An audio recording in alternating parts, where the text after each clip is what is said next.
Então, muito boa noite a todos. Sejam bem-vindos, né, a mais um evento da Fundação Logosófica, que integra, né, a série Melhores Pais, Melhores Filhos,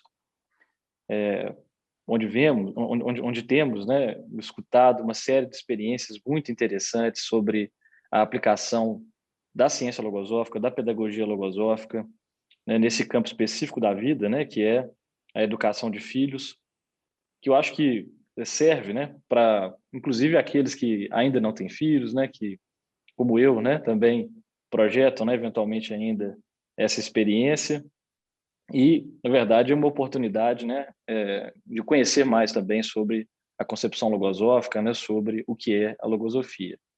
E hoje, né, na nossa conversa sobre como ensinar meu filho, né, a querer ser melhor, eu estou aqui muito bem acompanhado, né, de três pesquisadores da ciência logosófica que serão apresentados para vocês logo mais, né, porque, na verdade, eu tive a oportunidade de conversar com eles, né, com os três que estão aqui na tela, e também com o Marco Túlio, né. Conversamos essa semana sobre o tema que será objeto aqui hoje, né, do nosso evento, e logo na sequência, né, depois de passar para vocês, né, um pouco de como que foi esse papo, né, que a gente teve sobre o tema, né, envolvendo aqui os três e o Marco Túlio, nós voltaremos, né, aqui agora ao vivo para a sessão de perguntas, tá?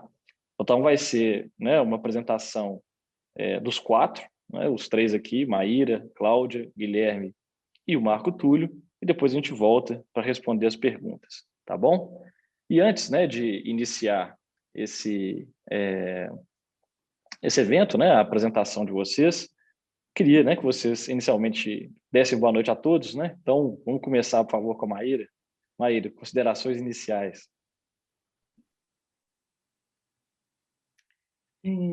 Boa noite. Tá dando para escutar certinho? Estamos te ouvindo. Boa noite a todos. Agradecer o convite, né, da Fundação Logosófica, falar que eu estou muito feliz de estar podendo dividir um pouco do que eu venho aprendendo e experimentando sobre educação de filhos, e a minha apresentação você vai fazer ainda, né, Paulo?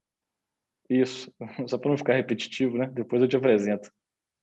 Então tá. Então é Tá só bom? essa... Tudo certo. Então, muito boa noite, bem-vinda. Cláudia, Boa noite a todos. Eu também queria agradecer e dizer que eu estou muito feliz, né?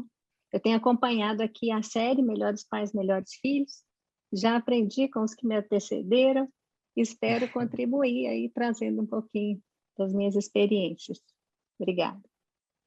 obrigado, Cláudia. Guilherme, Olá a todos, é sempre uma oportunidade de estar aprendendo e a gente levando aí, né, as nossas experiências e compartilhar aqui com os demais, tranquilo? Muito obrigado a todos. obrigado, Guilherme. E só reiterando, vocês vão escutar logo mais, mas todos eles são pais, né, diferentemente de mim, e vão relatar as experiências que vivem, né, justamente nesse campo da sua vida, né, envolvendo a aplicação da pedagogia logosófica, dos conceitos logosóficos, né?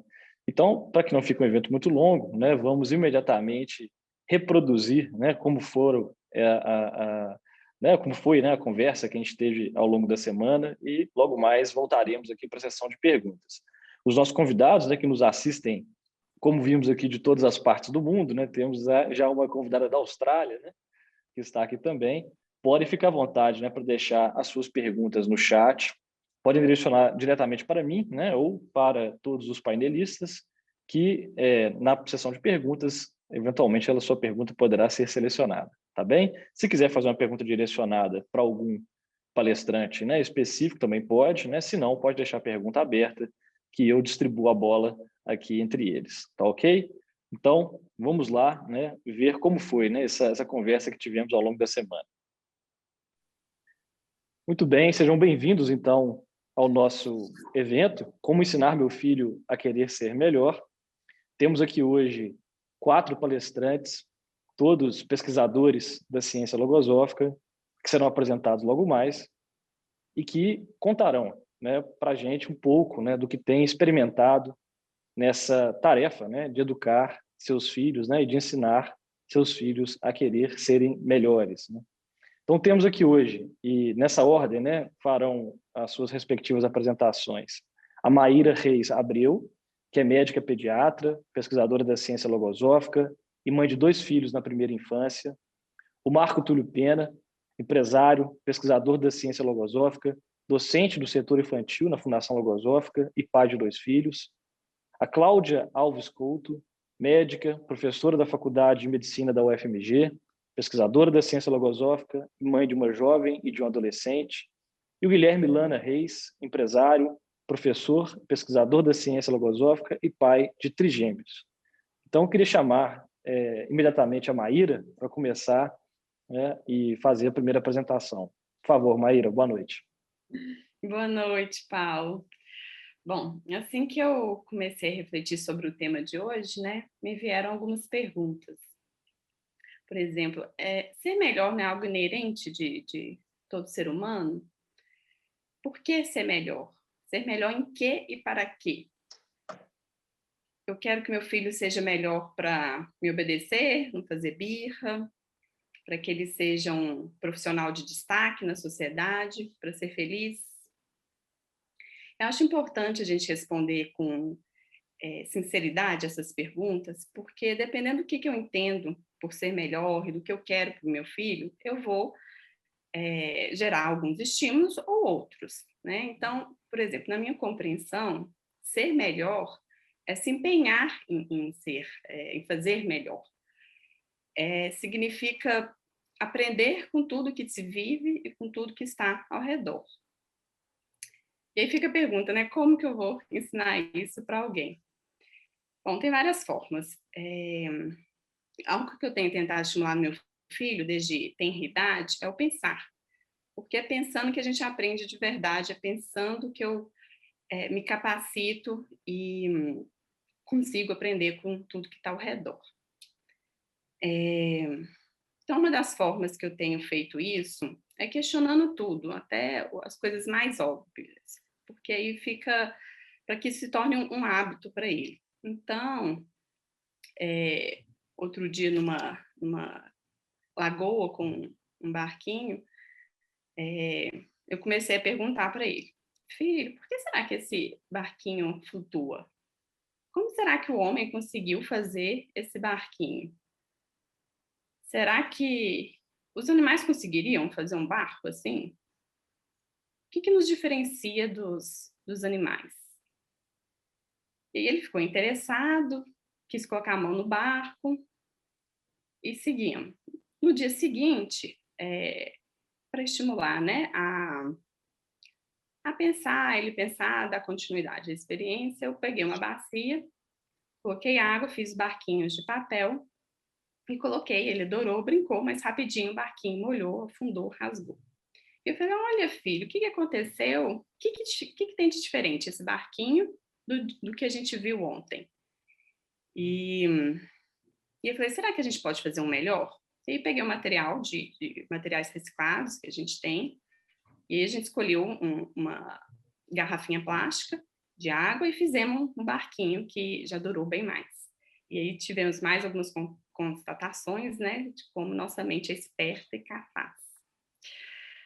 Bom, mas outra forma de estimular esse pensar é que a gente não pensa sem conhecimento. Então, é como eu quiser tratar uma doença se eu só tenho conhecimentos de engenharia, ou se eu quero ser mais paciente, mas eu não sei nada sobre a paciência. Então, eu tenho tentado oferecer elementos para o meu filho de conceitos como de Deus, de pensamento, de leis universais, de vida, de virtudes. E aí esses conceitos é que vão, então, guiar a conduta dele e o pensar dele no futuro.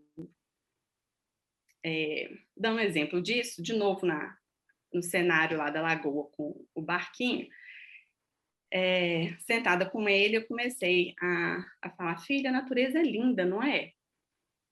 A gente pode aprender tanto com ela. Você já reparou como a água está sempre em movimento? As árvores estão buscando a melhor posição para receber o sol.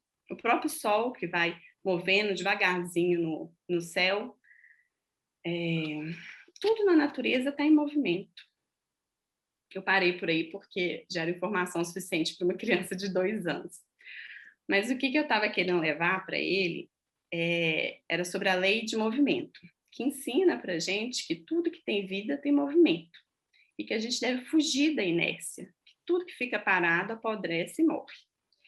E aí, em diferentes cenários, em diferentes conversas, eu vou levando aos pouquinhos esses elementos. Outro ponto muito importante na questão da superação é a forma como lidamos com o erro. E quem convive com crianças sabe que a gente tem inúmeras oportunidades de aprender com esses erros e situações. Então, lidar de forma mais leve com esses erros, né, de forma mais natural, entender que ele é natural, tem me feito muito mais feliz. O que é muito diferente da gente agir de forma condenatória, em que a criança fica com vergonha e aí esconde o próprio erro e perde a oportunidade de aprender com esse erro. É importante também a gente saber que o erro ele tem origem na mente. Então, ele começa com um pensamento. E que a gente deve atuar nessa causa, nessa origem. Porque é assim que a gente vai ter um resultado mais efetivo, mais duradouro, e não só para o momento. Então, por exemplo, no meu caso, né, eu comecei a perceber que um dos meus filhos tinha a característica de contrariar muito o que a gente falava. E eu tentei começar a enxergar o que estava por trás dos constantes nãos que eu recebia. E aí, investigando, eu vi que era um pensamento de rebeldia, da desobediência. E aí comecei, então, um trabalho em torno disso. E conversei com ele, uma dessas conversas eu falei para ele como que a mamãe e o papai amavam ele muito, e que a gente já sabia coisas que ele não sabia, e que a gente queria muito bem dele, então que ele deveria obedecer a gente. Lembrei ele das várias vezes em que eu fui obediente aos nossos combinados, que eu cumpri com os nossos combinados, e como que eu estava tentando ser melhor e atuar melhor.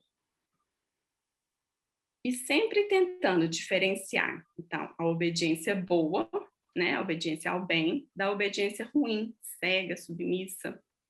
Eu vou ler um trecho de um livro de logosofia, que fala assim: é imprescindível fazer a criança saber que a obediência está condicionada a princípios de disciplina e de bem.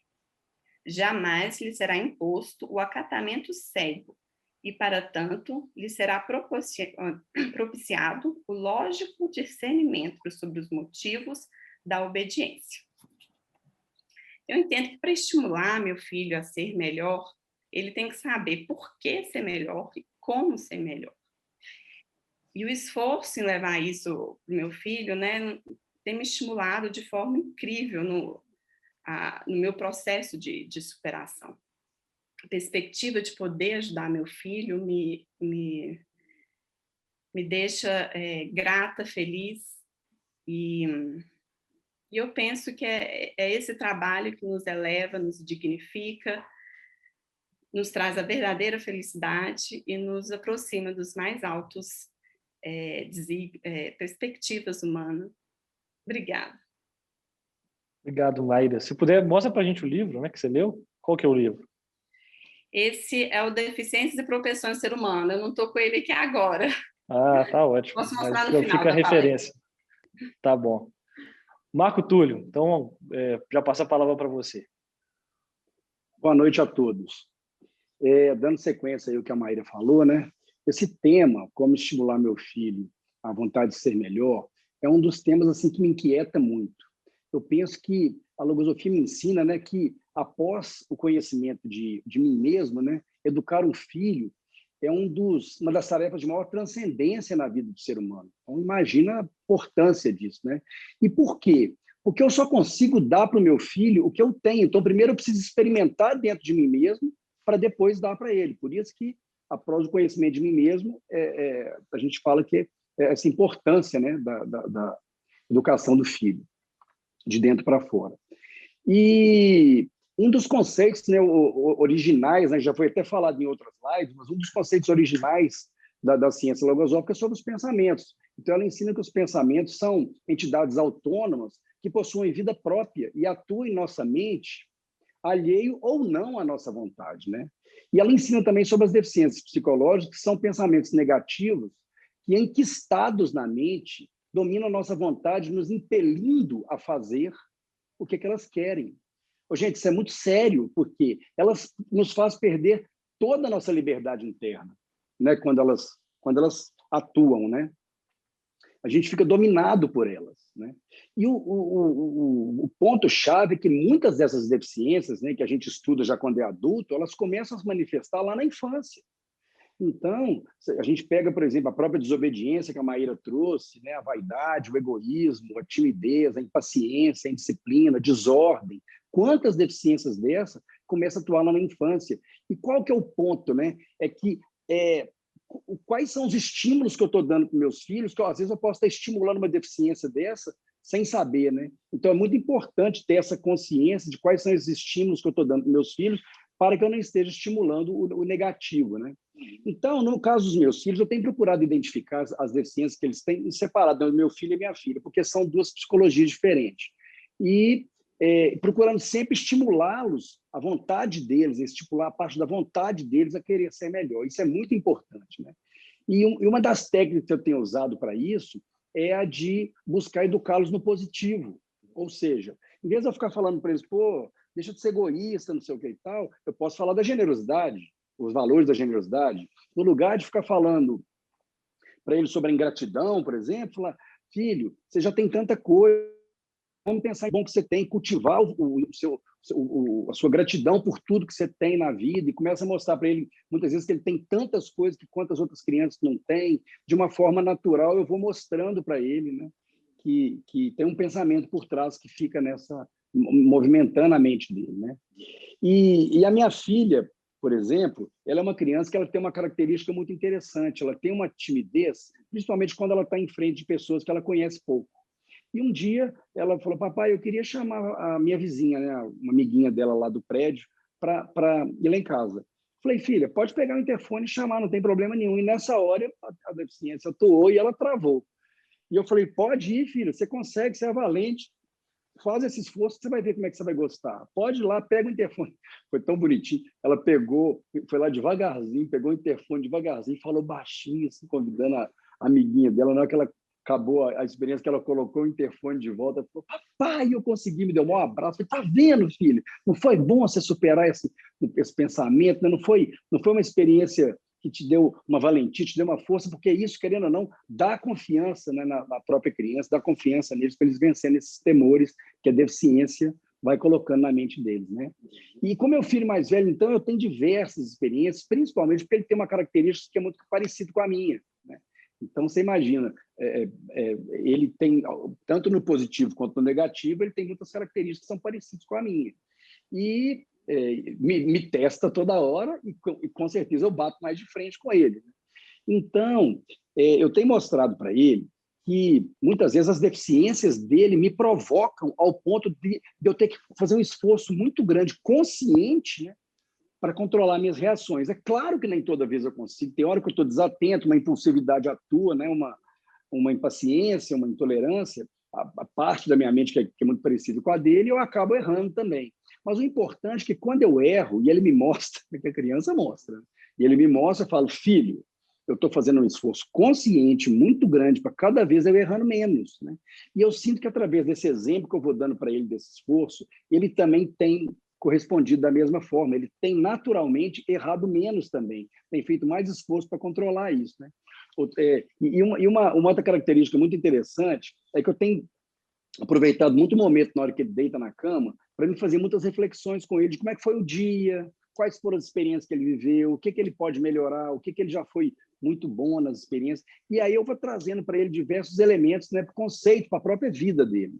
E uma dessas experiências que eu estava contando para ele, que a gente estava conversando, era exatamente sobre fazer o bem ao semelhante, fazer o bem aos amiguinhos e tudo mais e tal. Aí teve um dia que ele falou, papai, pois é, que a fulaninha aqui do prédio nunca empresta nada para minha irmã, a irmãzinha, né, a fulaninha da mesma idade. E eu falei, filho, não adianta você ficar apontando que ela é egoísta, não adianta você ficar mostrando que não é assim que você vai ajudar, você tem que dar o exemplo para ela. Então, pega um brinquedo seu, empresta para ela, ou então empresta para sua irmã na frente dela. E ele foi impressionante como é que no dia seguinte ele já fez isso e já veio me contando que tinha feito, estava super feliz e tal. E, naturalmente, as reações das outras crianças vão demonstrando isso. Outra característica também é que ele, de vez em quando, estava tendo umas reações explosivas muito fortes, assim, de nervoso e tal. E ele, cada vez que ele começava a ter as reações, eu falava, filho, para a gente poder controlar esse pensamento negativo, a gente tem que começar em primeiro a identificar qual que é o pensamento da nossa mente. Então, no caso dele, eu estava falando, você está com um pouco de paciência, está com um pouco de intolerância e tal. Como é que a gente freia esse pensamento? Na hora que você vê que ele vai te falar para você gritar com o papai ou com a mamãe, porque às vezes ele estava reagindo por pouca coisa, por causa de alguma coisa que o pai ou a mãe falaram com ele, né? E aí foi tão bonitinho que, tipo assim, pouco tempo depois ele falou, papai, hoje aconteceu um fato que eu fiquei muito feliz. O pensamento queria que eu brigasse com você e eu consegui controlar o pensamento. Até a mãe estava na hora do lado, falou, parabéns, meu filho, é isso aí, a gente tem que ser valente e tal. E uma última experiência que eu queria contar rapidinho, porque eu sinto que foi uma experiência muito rica. Ele está fazendo aula de futebol com os coleguinhas e aí ele virou e falou, papai, hoje aconteceu um fato com meu amiguinho lá, que não é muito bom no futebol, que todo mundo começou a cobrar dele, falar que ele devia fazer outro esporte, não sei o quê, que ele era muito ruim no futebol. Na memória, eu falei assim, gente, do mesmo jeito que ele não é muito bom em futebol, ele pode ser bom em diversas outras coisas que a gente pode aprender muito com ele. Agora, vocês imaginam uma criança de 6 anos falando isso para os coleguinhas no campo de futebol, né? Então, você não fica... Porque vocês também, do mesmo jeito que vocês são bons em futebol, tem outras coisas que vocês também não são bons, então vão ter paciência com ele, falando assim com os coleguinhas. Então, são essas e outras experiências que eu vivo todo dia com eles, que são muito ricas. E só para finalizar, o processo de educar um filho é um processo, né? É longo. Então, assim, a gente tem que pensar no seguinte, todo dia a gente tem que trabalhar sabendo aonde que a gente quer chegar com esse modelo de educação consciente com os filhos. Obrigado. Obrigado, Marco Túlio. Fez lembrar de uma experiência com meu pai, né? Meu pai uma vez me viu lá emburrado, né? Ele sabia que eu já tinha escutado esse conhecimento aí sobre os pensamentos. Aí perguntou assim para mim, você conhece ou não conhece pensamentos? Eu falei, conheço, claro, né? Ele falou, então muda. Cláudia. Bem, primeiro eu queria agradecer, boa noite a todos, né? Dizer que eu estou muito feliz de estar participando aqui.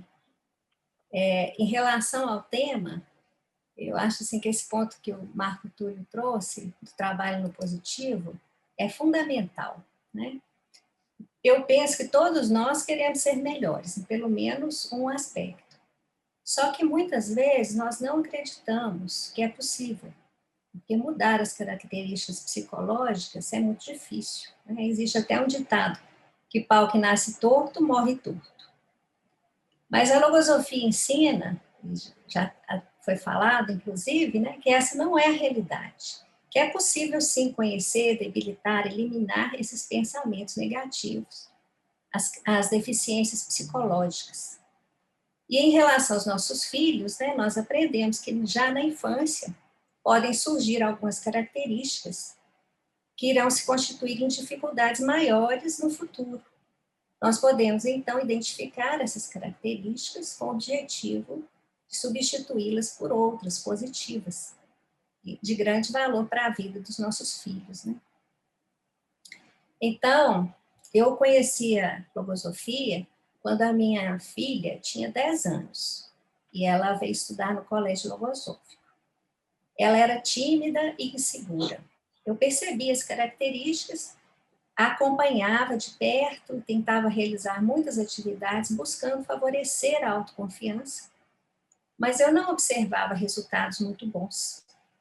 E isso me deixava triste, porque eu sabia que a superação dessa característica era importante, mas não tinha elementos de como estimulá-la de forma positiva para realizar essa superação. Foi então que um ano após, mais ou menos um ano após o ingresso dela no colégio, ela chegou em casa muito feliz, me relatando que havia se candidatado para ser representante de turma. Eu fiquei surpresa, a ouvir com muita alegria, né? E perguntei o que é que a motivava. ela me disse assim que poderia realizar um trabalho bom, que os colegas confiavam nela, que ela ia representar bem os colegas e que ela havia se planejado para se dedicar. Aí, então, eu valorizei ainda mais a iniciativa e disse que era muito importante ela manter sempre em mente esses propósitos. Nesse dia, eu fiquei assim emocionada e muito grata ao colégio, né? Porque, na verdade, estavam me dando elementos para fazer esse trabalho em conjunto em relação ao pensamento de timidez. Bem, já no dia seguinte, ela voltou mais feliz ainda, dizendo que havia sido eleita. E aí eu valorizei novamente, né? E sabia que ia ser uma excelente oportunidade de superação. Eu acompanhei o esforço dela e aproveitava a oportunidade para observar, para aprender com o trabalho que o colégio realiza e também para trabalhar outros valores. Algumas vezes ela chegava em casa assim desanimada, relatando as dificuldades e houve ocasiões em que ela disse até mesmo estar arrependida. E aí então eu aproveitava, a ouvia, recordava com ela o seu propósito inicial, né, procurava identificar com ela o quanto ela já havia realizado e incentivava a continuar. Ela então foi até o final, retornou de forma bem feliz. Bem, então eu tenho aprendido que o processo de aprendizagem de superação interna, ele deve ser estimulado de forma leve, contínua e feliz.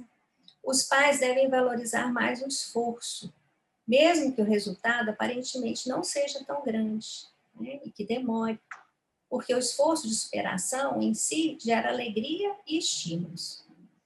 Nesse trabalho também é muito importante não comparar os filhos com os outros, né, e ensiná-los que eles têm que ser melhores do que eles mesmos, procurando se superar dentro da sua medida. Outro aspecto também que eu tenho aprendido é que é muito importante que os nossos filhos sejam livres, pensantes e que eles busquem ser melhores e fazer o bem com consciência. Né? Para que isso ocorra, é fundamental evitar o temor, ameaças e mentiras. A gente aprende, então, a fortalecer a vontade com estímulos positivos, com atividades úteis, buscando conhecimento, como a Maíra trouxe, as experiências com os filhos pequenos. Então, eu tenho praticado, eu procurei praticar com os meus filhos, ouvi-los, estimulando as perguntas, fazendo reperguntas e tomando cuidado, né, evitando ao máximo as respostas prontas. Sempre mostrando para eles também que eu não sei, que eu também estou aprendendo, que eu gosto muito de aprender. Assim, nesse exercício, eu sempre procuro, né, convidá-los a buscar seus próprios conhecimentos, os conhecimentos das suas próprias experiências, observar a natureza, ouvir pessoas que tenham experiência, né, e lembrar que nós não temos que responder sempre se nós não temos as respostas. Né? Não podemos dizer a eles, aos filhos, algo que nós não comprovamos, e muito menos dizer algo que eles não poderão comprovar no futuro. Relacionando aí com o que o Marco Túlio trouxe, né, eu me recordo também, quando meu filho era criança, eu costumava contar histórias para ele à noite. Ele gostava especialmente das histórias que eram relacionadas à minha própria infância. Mas algumas vezes eu também criava um personagem da idade dele, um cenário interessante, um personagem com outro nome, mas com características de alguma forma semelhantes às dele. E os objetivos eram cultivar valores e ajudá-lo a identificar os pensamentos. E era muito bom porque ele mesmo falava naturalmente sobre algumas dificuldades e me permitia, então, conversar sobre o tema de uma forma feliz e estimulante. E é interessante também que essa atividade era muito estimulante para mim, porque eu observava na minha mente muitas ideias felizes para continuar o trabalho, de estimulá-lo a ser melhor. Naquela época, eu já contei com alguns livros infantis da editora Logosófica, que me ajudaram muito. Hoje, nós temos muito mais livros da editora Lirê, com histórias interessantes, felizes, que movem a vontade, né? Com estímulos de superação, cultivo de valores, de uma forma muito interessante para a criança, leve e agradável. Fica, então, aí a sugestão para os pais, né? Muito obrigada. Obrigado, Cláudia. Nós vamos projetar, né, no chat também o endereço eletrônico da editora Lire, né, onde vocês podem, né, conhecer os livros que estão disponíveis, né? Certamente todos muito interessantes. Agora vamos escutar o Guilherme. Paulo, e vou falar do meu trio, que já está com quase 10 anos, e o tempo passa muito rápido. E é interessante que cada um tem suas qualidades físicas e comportamentais. Então, eu volto à árvore genealógica, né? 4 avós, 8 bisavós. Então, quantas combinações possíveis, né? Então, eu identifico nos filhos as particularidades das famílias, umas positivas, outras a serem aperfeiçoadas, algumas inatas, outras possivelmente foram influenciadas pelos ambientes que favoreciam, por exemplo, uma modalidade mais retraída, outra mais expansiva, e assim as famílias vão se perpetuando. Enfim, eu tornei-me pai e chegou a minha vez de aprimorar essa herança e para passar o bastão para as próximas gerações melhorado. E a logosofia tem me propiciado muitos elementos valiosos, como o seguinte: conseguir que as gerações futuras sejam mais felizes que a nossa. Será o prêmio mais grandioso a que se possa aspirar. E eu pensei que precisava ir identificando e conhecendo desde cedo as tendências de cada um. Então, observando em suas primeiras manifestações, como, por exemplo, o choro nervoso e impaciente, um deles ainda bebê, e com o intuito de não esquecer coisas importantes, eu criei um e-mail para eles e eu registro as atuações, dou conselhos. Eu inspirei um pouco nesse livro chamado Base para a Sua Conduta, que é uma compilação de cartas de pai para filho. Eu tento deixar esse legado para os filhos, registrando experiências, porque para mim foi importante recordar de fatos da minha infância que indicavam algumas características inatas que vieram ali desde cedo. Então, eu esqueci muitos desses fatos, mas alguns me marcaram e foram úteis para identificar as características que possuo desde a infância, mas que podem ser mudadas, como a Cláudia trouxe. Então, marcou uma experiência que vivi como aluno do Colégio Logosófico. Então, por volta dos 6 anos de idade, eu compartilhava a mesa de estudo com mais 3 coleguinhas e a professora distribuiu uma folha com desenho para colorirmos. Então, em cada grupo, um aluno ia emprestar os próprios lápis para os demais. Eu fiquei incomodado e me questionei por que eu fui escolhido. E já adulto, eu entendi que provavelmente a professora percebeu em mim uma tendência ali ao egoísmo e quis me ensinar a ser melhor. Eu jogo futebol com meu filho. E enquanto jogamos, eu recordo o exemplo do meu pai fazendo o mesmo comigo, criando ali oportunidades para estarmos juntos, e apesar dele ter uma rotina bem apertada. E voltando à experiência do meu filho, às vezes ele chorava quando perdia, e eu instruía: identifica o que pode melhorar e procura manter a serenidade nesses momentos mais adversos. Ele estava com uns 7 anos, quando em um jogo, seu desempenho ele foi até elogiado pelos pais dos demais garotos. Depois que acabou o jogo, quando eu fiquei a sós com ele, expliquei-lhe dando um abraço: você colheu o fruto do seu esforço. Por isso, não facilito para você. A vida vai exigir muito mais do que eu, e eu te amo muito. Ele ficou feliz, eu mais ainda, pois ele percebeu que não adiantava achar ruim pelo resultado, sem analisar o que precisava melhorar. Então, tentamos proporcionar-lhes a convivência em bons ambientes e mostrar que podemos aprender com os demais, aproveitar o que cada um tem de bom. O Marco Túlio trouxe esse aspecto também, e constituir um lar com um ambiente de paz, amor, harmonia, respeito. Assim, vamos ter felizes recordações e uma relação de confiança que vão ser importantes na adolescência e na idade adulta. Então, isso vai ser uma referência para que eles constituam as próprias famílias e vão melhorando a árvore genealógica. Então, eu percebo muito a sabedoria de Deus a nos proporcionar a oportunidade de educar os filhos. Então, é um incentivo ímpar, né? É uma missão com um incentivo ímpar, e para a qual precisamos nos adaptar e ajustar a nossa conduta. Assim, essa tarefa de educar torna-se um mecanismo divino de aperfeiçoamento humano. Obrigado. Obrigado, Guilherme. Acho que foi uma grande satisfação, né, receber vocês na nossa série Melhores Pais, Melhores Filhos. E queria reforçar, né, que o livro que o Guilherme acaba de mostrar para todos nós, né, o Base para a Sua Conduta, ele se encontra disponível para download gratuito, né, na plataforma da Logosofia, logosofia.org.br, assim como Deficiências e Propensões do Ser Humano, né, Maíra? Então, queria agradecer novamente, né,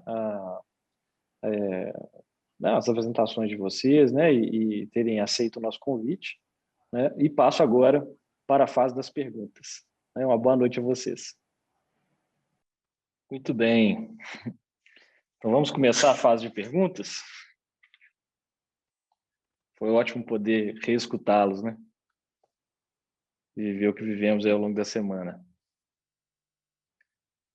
Já temos aqui algumas perguntas, alguns comentários no chat. Fique à vontade, né, para mandar aqui.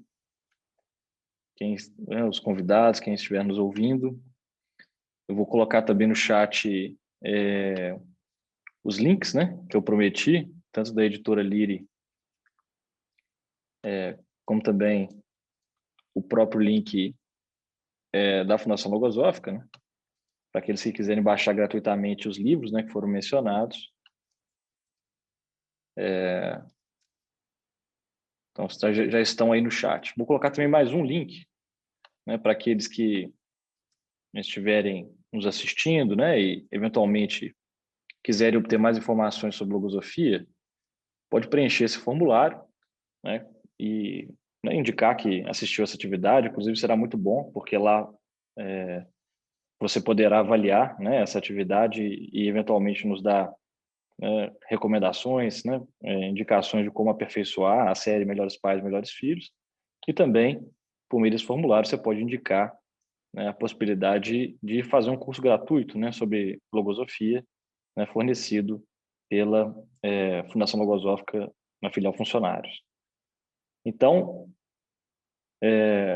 gostaria de começar com algumas perguntas que já estamos recebendo aqui. Queria primeiro direcionar para a Maíra. Pode ser, Maíra? Então, tá bom. Maíra, aqui a pergunta do Wilton. O Wilton está dizendo o seguinte: você falou que em como ensinar alguém a fazer melhor, a aprender com tudo que vive e que está à volta. Mas isso já não ocorre naturalmente com o ser humano?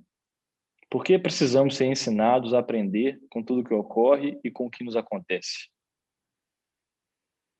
Uma pergunta muito boa. Primeiramente, deixa eu só mostrar o livro que eu prometi que eu ia mostrar. Tá. Aqui, ó. Tá, a capa é esse aqui, mas o Paulo já colocou aí o link para vocês baixarem. Bom, então, Hilton, obrigada pela pergunta. Então, ele perguntou se não é algo natural, né? Por que ensinar, né? Por que tem que ensinar? Uhum. É interessante porque, assim, a gente faz faculdade de medicina para ser médico, né? A gente faz faculdade de direito para ser advogado, mas e como é que fica a capacitação para ser melhor, né? Ser um ser humano melhor. E quando eu penso assim, quando eu olho para a humanidade, se a gente olhar o ser humano lá da época do feudalismo, será que aquele homem era menos egoísta do que o ser humano de hoje? Assim, é difícil falar, né? Mas a minha sensação é que nessa parte de ser melhor, a gente está andando bem devagar. Então, que talvez a gente esteja mais civilizado, mais verdadeiramente melhor em termos, né, de moral,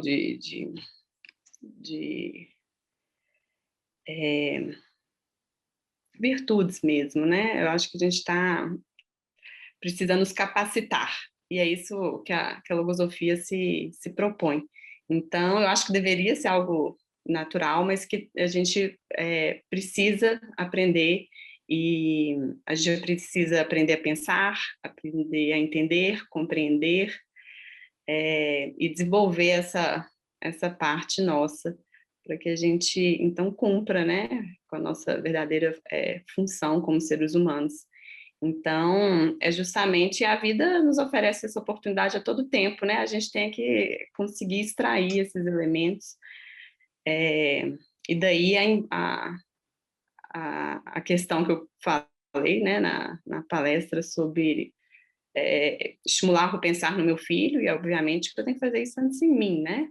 Mas por isso de desenvolver essa capacidade mental, e lembrando que o conhecimento é o combustível, né, para nossa mente funcionar bem. Então é isso, eu espero que tenha responder.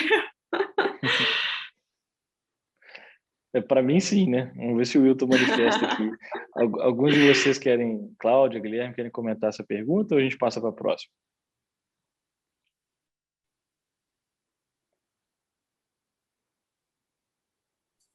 Acho que a Maíra já respondeu bem, Então tá. da minha parte. Então, a próxima aqui acho que está direcionada para a Cláudia. Essa aqui, Cláudia, é da Marise.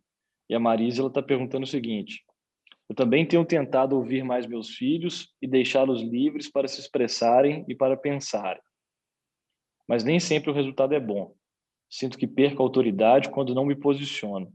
Como equilibrar isso?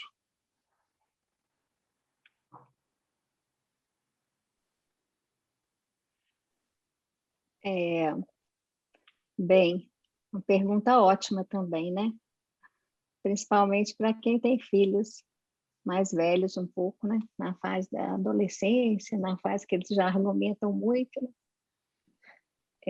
Mas trazendo um pouco do que eu manifestei, eu acho que essa capacidade de ouvir, né, é algo que eu ampliei muito com o estudo logosófico, porque é uma habilidade que nós temos que treinar mesmo, né?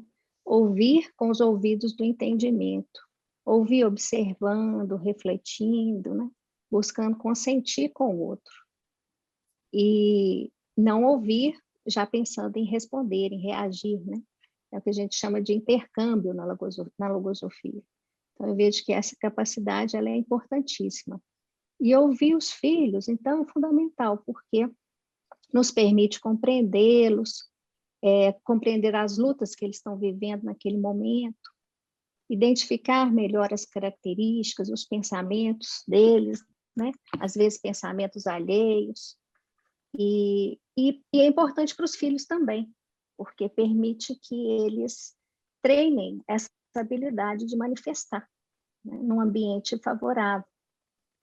E nós sabemos que, por exemplo, quando a criança é interrompida ou é criticada, isso pode favorecer a timidez. Então, ouvir por si só, eu já considero muito importante, né? Ouvir dessa forma. Mas é claro que eu compreendo que a gente não deve só ouvir, a gente deve nos posicionar. E sempre pensando na melhor forma, pensando em evitar discussões, porque aí, então, a mente vai fechar, né?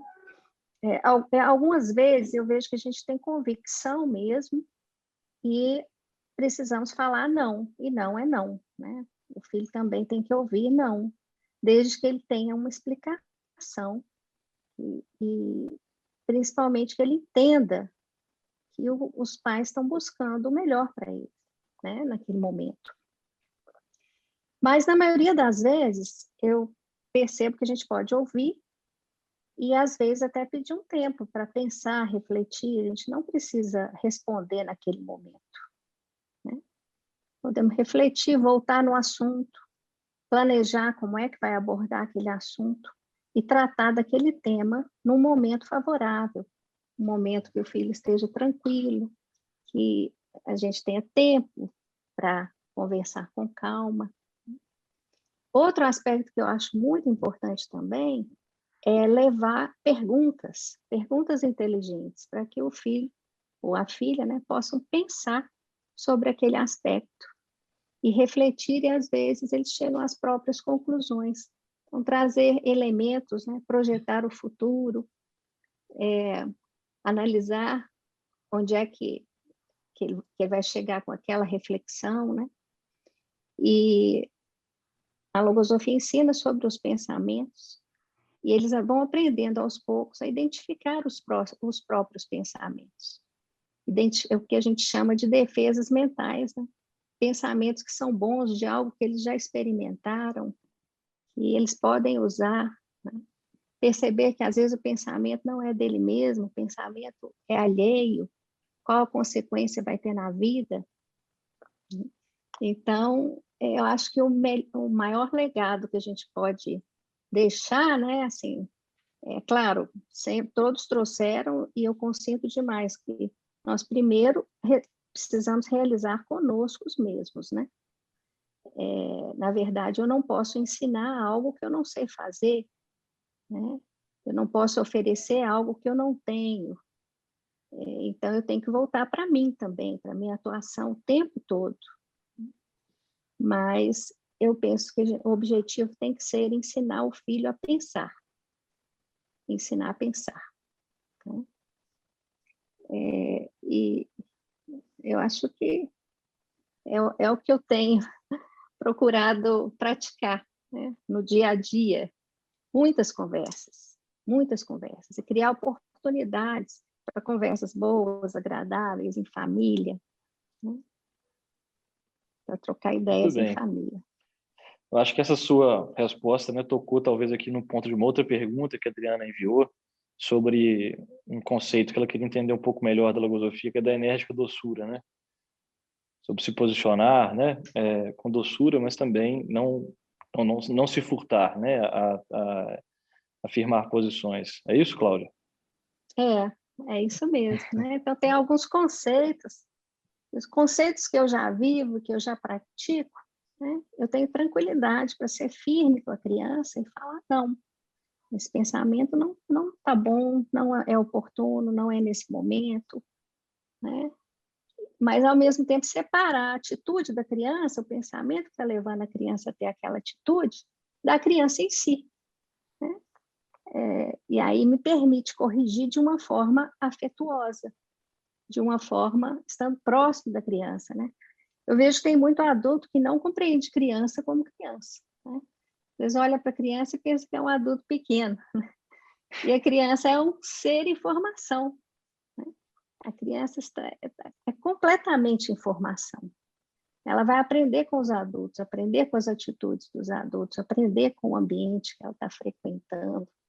Então, a gente aprende a separar a criança daqueles pensamentos, aquelas atitudes que não estão corretas, que podem ser corrigidas, né, de uma forma afetuosa. Eu compreendo que é assim. Se alguém quiser acrescentar, os que têm filhos mais jovens aí, né, estão tendo essa oportunidade de treinar. Quer comentar, Guilherme? Eu vou aproveitar, vou te passar uma outra pergunta também. Nós estamos recebendo aqui dezenas de perguntas. Acho que, infelizmente, não vai dar tempo de responder todas, mas tem algumas muito boas. Eu já te passo essa e você depois responde também a que a Cláudia falou, tá? Mas aqui foi direcionada a você, Guilherme. Tá, senhor Guilherme? Quem fez foi o Aloísio. Gostaria de criar mais momentos de lazer e diversão com meus filhos, para me aproximar deles.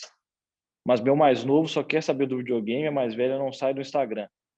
Não se interessa em fazer nada com os pais. O que você sugere? Obrigado, Paulo. Vou só comentar rapidamente a resposta da Cláudia sobre outra ótica, que às vezes no dia a dia nós pressionados ali pelas obrigações e acabamos vivendo ali com pressa e perdemos algumas oportunidades de ouvir, de observar a postura do filho. E recentemente vivi com minha filha uma situação que a gente estava num jogo, estava no clube, estávamos praticando um jogo e com outro time, o time estava difícil. Ela falou, o jogo está difícil, eu quero sair. eu quero ir fazer outra atividade. Eu falei, não, você vai continuar, né?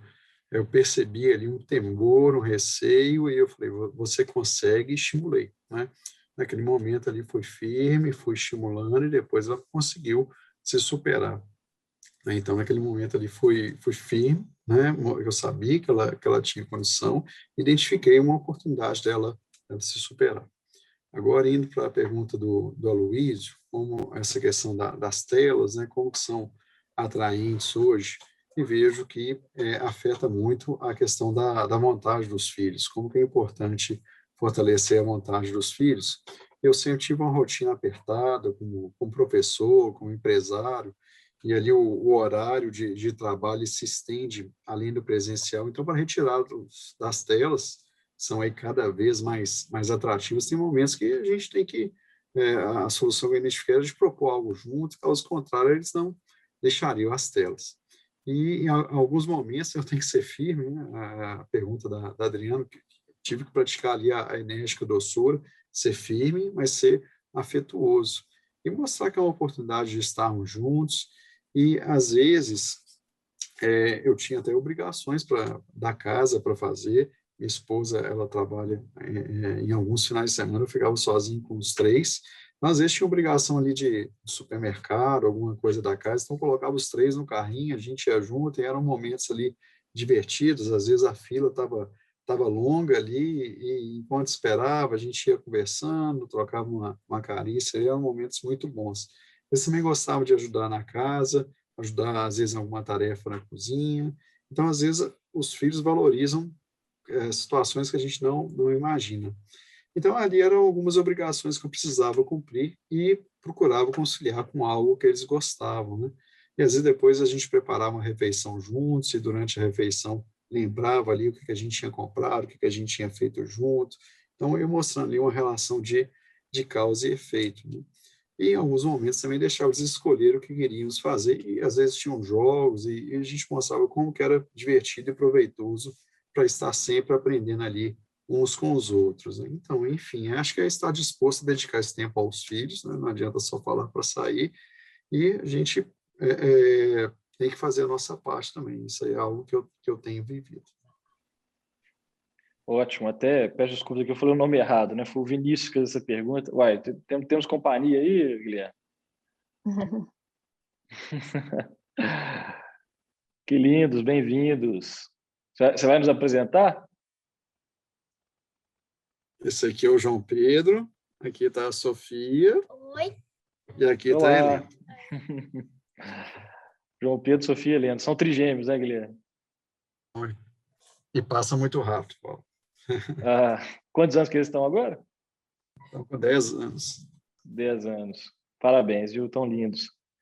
Então, até peço perdão aqui, Aloysio, a sua pergunta era outra, né? Eu falei a pergunta do Vinícius aqui.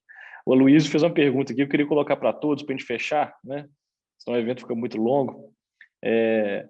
O Aloysio faz referência a um livro, né? Acho que da Carol Dweck, que talvez aborde, né, uma diferença entre estimular e elogiar, né? E aí queria que eventualmente vocês abordassem isso do ponto de vista daquilo que o Marco Túlio falou também na apresentação dele, né? De eventualmente sem saber, né? Muitas vezes ali querendo fazer o bem, os pais podem estar estimulando ali a vaidade, né? Essa parte, né? Vamos dizer assim, que é negativa, né? Da criança. Então ele diz o seguinte, olha, o livro aborda, né, essa diferença entre elogiar dons e capacidades, né, que segundo o livro, né, não deveria ser feito, e sim estimular e elogiar o esforço, né? Ele diz que está fazendo isso com os dois filhos dele, viu uma sensível melhora deles na vontade de se aperfeiçoar, né? E pergunta se alguém quer comentar. Então, uma pergunta foi geral, deixo para vocês, né, talvez 1, 2 ou os 3 comentarem rapidinho para a gente fechar aqui também.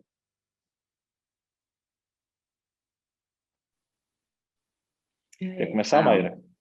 Posso começar. Essa questão do elogiar, né, e estimular é importantíssimo.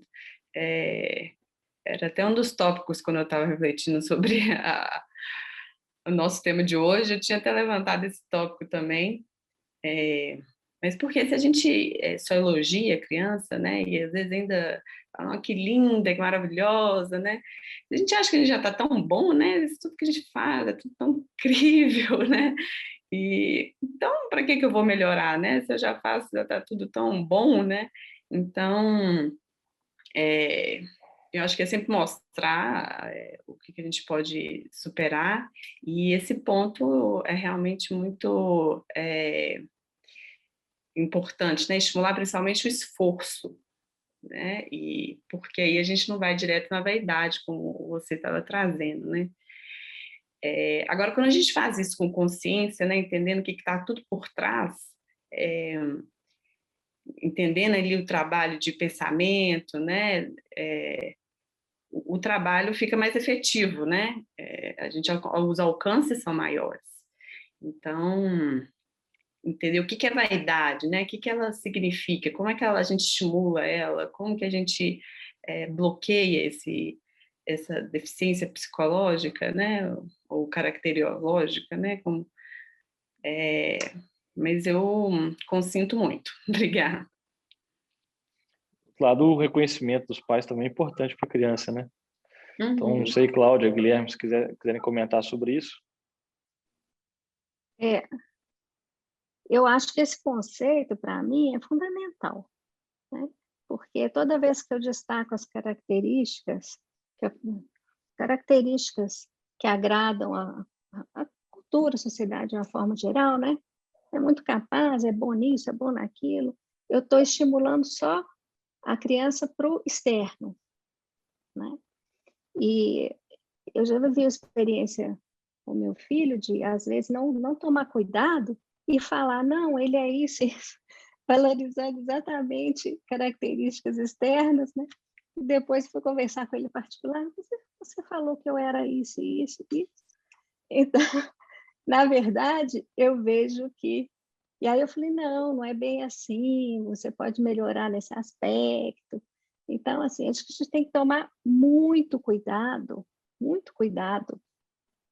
porque o que o pai e a mãe falam, né, é algo muito importante, tem uma repercussão muito grande dentro da criança. E esse processo a logosofia traz o conceito de personalidade e individualidade. Então, a personalidade é aquela parte toda voltada para o externo, para agradar o outro. E é algo que não traz a verdadeira felicidade, que não traz a alegria interna, o estímulo de ser melhor. E a individualidade é o contrário, eu voltar a lanterna para dentro, eu me conhecer, né? Atuar no que eu já tenho de forma consciente, para melhorar sempre, também buscar alguns valores, algo que eu não tenho, que eu posso me superar. Então, eu compreendo que elogiando, né, o esforço, observando e, né, fazendo combinados com a criança e mostrando, você conseguiu, você se esforçou, como é que você se sentiu, foi bom, né? É um caminho muito melhor dentro do que a gente está propondo, né? Que é o ser realmente entender o sentido de superação como um dos objetivos da vida, né? Do que o contrário, que é estimular as características externas, que na verdade só vão fomentar, né, a personalidade. Então, esse conceito, para mim, é muito importante. Eu venho tentar praticar, né? Às vezes a gente erra, né? Mas assim, considero fundamental. E comigo mesma, né? O tempo todo eu tenho que estar observando o que é que está agradando, né, a minha personalidade. Se eu quero algo, é para quê? É para a minha personalidade ou é para ser melhor, de verdade? Né? Um exercício contínuo. Ótimo. Guilherme, considerações finais para a gente encerrar sobre isso ou outros assuntos? Gostei muito e concordo com os aspectos, né, que foram tragos. E, por exemplo, eu trouxe dois exemplos, né? Foram dois filhos diferentes que viveram essa situação, e um percebia ali o temor, ali, um certo pânico, um bloqueio na mente, né? Era um temor, e o outro só ficava lamentando os erros, né? Então, assim, isso, olha, e uma alternativa, uma estratégia bem interessante é sempre recordando disso, olha, você passou por um momento difícil, né?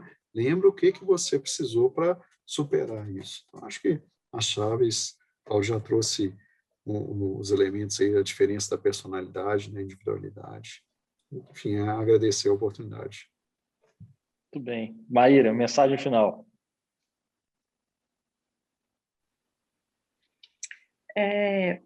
Bom, eu acho que tudo é um processo, a gente precisa de muita paciência e persistir, tá sempre buscando, então, elementos, né, para essa tarefa aí de levar o melhor para nossos filhos. E é isso, vamos fazer um mundo melhor. Muito bem. Cláudia, para encerrar. Bem, eu estava refletindo aqui antes de começar essa sessão, né?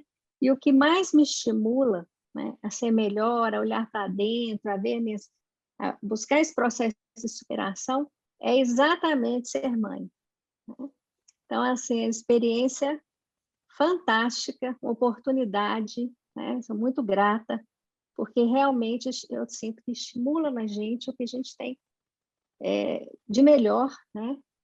E a gente tem que aproveitar de uma forma positiva, né? É muito bom esse trabalho. Obrigada. Muito bem. Eu queria agradecer mais uma vez a vocês três, também ao Marco Túlio, né, que não pôde aqui estar presente ao vivo conosco, né, por terem contribuído tanto, né, conosco. Eu aprendi muito aqui. Estou ainda me preparando, né, para essa aventura de ser pai, né, mas fico muito estimulado, né, de ouvir o relato de vocês, ainda mais esse último aqui da Cláudia, né, esse depoimento sincero, né. Então, queria mais uma vez agradecer a todos os nossos ouvintes que nos acompanharam aqui ao vivo, aqueles que também verão, né, novamente essa atividade depois no YouTube, e gostaria de pedir, né, novamente a vocês que estão aí nos assistindo, que preencham, né, essa ficha de avaliação dessa atividade que eu acabei de postar no chat, onde podem, né, além de indicar pontos, né, do que gostaram, do que eventualmente a série Melhores Pais, Melhores Filhos pode melhorar, mas também vocês podem pedir, né, por meio desse formulário que foi anexado agora ao chat, né, do nosso evento, um curso gratuito, né, sobre logosofia, onde poderão, né, obter mais informações e eventualmente, né, conhecer um pouquinho mais dessa ciência que tem nos feito tão bem. Então, com isso, gostaria de agradecer novamente a todos e declarar encerrado o nosso evento. Uma boa noite.